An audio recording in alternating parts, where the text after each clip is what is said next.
नमस्कार दोस्तों जैसा कि मैंने इसके पहले वीडियो में राजा विक्रमादित्य और 8वें बेताल की कहानी सुनाई थी। आज उसके आगे की कहानी लेकर आया हूँ। पहले की भांति उस शिंशपा वृक्ष के पास पहुंचकर राजा विक्रमादित्य ने बेताल को फिर से नीचे उतारा और उसे अपने कंधे पर डालकर गंतव्य की ओर चल पड़े।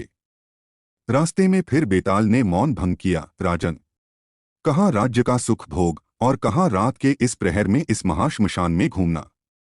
क्या तुम भूत प्रेतों से भरे इस श्मशान को नहीं देखते, जो रात में भयानक बना हुआ है और जहां चिता के धुएं की तरह अंधकार बढ़ता जा रहा है? तुमने उस योगी के कहने पर न जाने क्यों इस असाध्य कार्य को करना स्वीकार कर लिया है। मुझे यह सोचकर तुम पर दया आ रही है। तुम्हारा श्रम भुलाने के लिए मैं तुम्हें फिर से एक कथा सुनाता हूं ताकि तुम्हारा मार्ग सुगम हो। तब विक्रमादित्य के सहमति देने पर बेताल ने यह कथा सुनाई। अवंती में एक नगरी है जिसे सृष्टि के आरंभ में देवताओं ने बनाया था।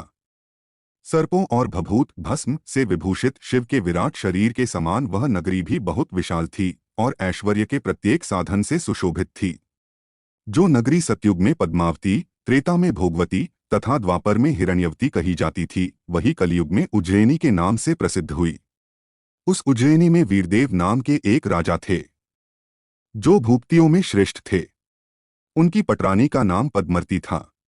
पुत्र की कामना से उस राजा ने अपनी पत्नी सहित मंदाकिनी के तट पर जाकर तपस्या के द्वारा भगवान महादेव की आराधना की। बहुत दिनों तक तपस्या करने के बाद जब उन्होंने स्नान और अर्चन की विधियां पूर्ण कर लीं, तो भगवान शंकर प्रसन्न हुए और आकाश से उनकी वाणी सुनाई पड़ी, राजन, तुम्हारे कुल में पराक्रमी पुत्र उत्पन्न होगा। अतुलनीय रूपवती एक कन्या भी तुम्हारे घर में जन्म लेगी, जो अपनी सुंदरता से अप्सराओं को भी मात करेगी। यह आकाशवाणी सुनकर राजा वीरदेव की कामना पूरी हो गई। वह अपनी पत्नी सहित अपनी नगरी में चला आया। वहां पहले उसे शूरदेव नाम का एक पुत्र पैदा हुआ और फिर उसकी पद्मर्ती ने एक कन्या को जन्म दिया। अपने सौंदर्य से कामदेव के मन में भी आकर्षण उत्पन्न करने वाली उस कन्या का नाम उसके पिता ने अनंगर्ती रखा।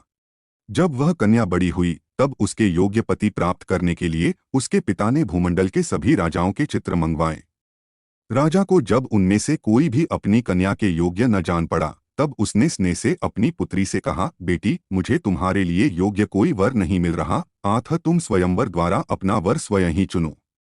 पिता की यह बात सुनकर उस राजकुमारी ने कहा, पिताजी, लज्जा के कारण मैं स्वयंवर नहीं करना चाहती, किंतु जो भी स्वरूप युवक कोई अनूठी कला जानता हो, आप उसी से मेरे विवाह कर सकते हैं। इससे अधिक मैं और कुछ नहीं चाहती। अपनी कन्या अनंगर्ती की बात सुनकर राजा उसके लिए वैसे ही वर की खोज करने लगा। इसी बीच लोगों के मुंह से यह वृत्तांत सुनकर दक्षिण पथ से 4 पुरुष वहां पहुंचे, जो वीर थे, कलाओं में निपुण थे और भव्य आकृति वाले थे। राजा ने उनका स्वागत सत्कार किया।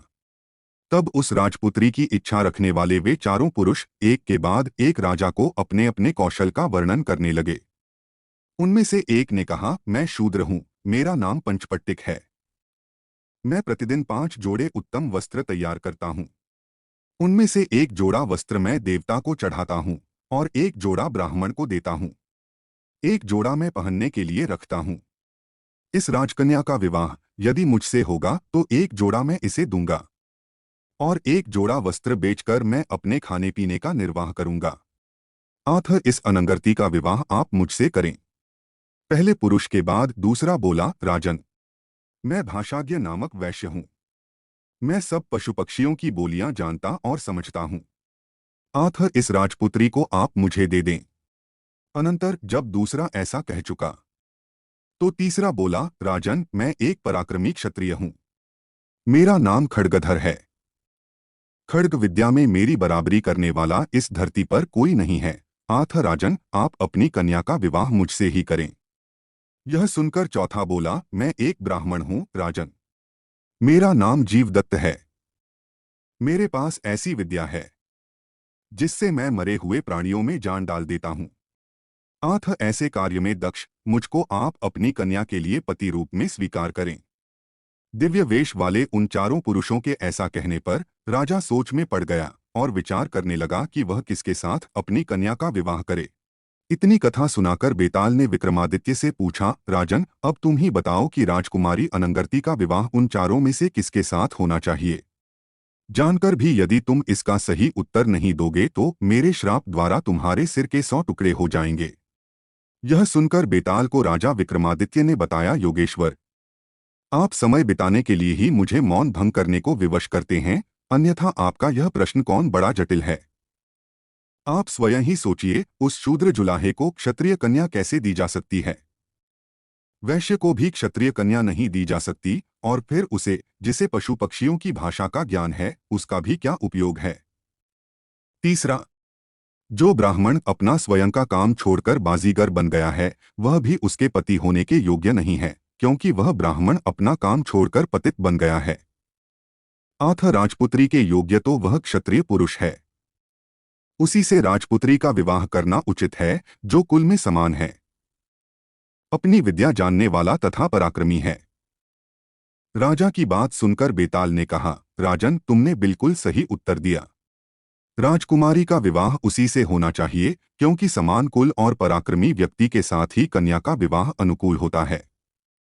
पर मेरे प्रश्न का उत्तर देते समय तुम हम दोनों के बीच हुई शर्त को भूल गए। अब मैं चलता हूँ। यह कहकर बेताल राजा के कंधे से उतर गया और पुनः उसी शिंशपा वृक्ष की ओर उड़ गया, जहां से विक्रमादित्य उसे लाए थे। राजा विक्रमादित्य ने भी अपना हौसला न खोया। बेताल के जाते ही वह भी पुनः उसे लाने के लिए उस महाश्मशान में उसी वृक्ष की ओर चल पड़े। दोस्तों, आपको यह 9वें बेताल की कहानी कैसी लगी, कृपया हमें नीचे दिए गए कमेंट बॉक्स में कमेंट करके बताएं। और ऐसे ही मनोरंजक कहानियां सुनने के लिए हमारे चैनल को सब्सक्राइब करें। अगर आपको यह कहानी पसंद आई हो तो अपने दोस्तों के साथ अवश्य शेयर करें। धन्यवाद।